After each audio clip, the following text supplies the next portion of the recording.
Isso.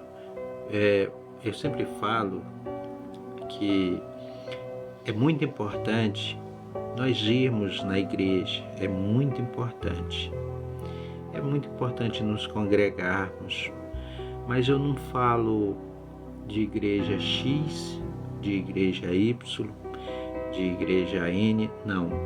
Eu falo assim, se lá na igreja, aonde você vai, fala de Jesus, fala do amor de Jesus, fala de salvação, fala de arrependimento, tem oração, então é só seguir o manual, né? O manual que é a Bíblia.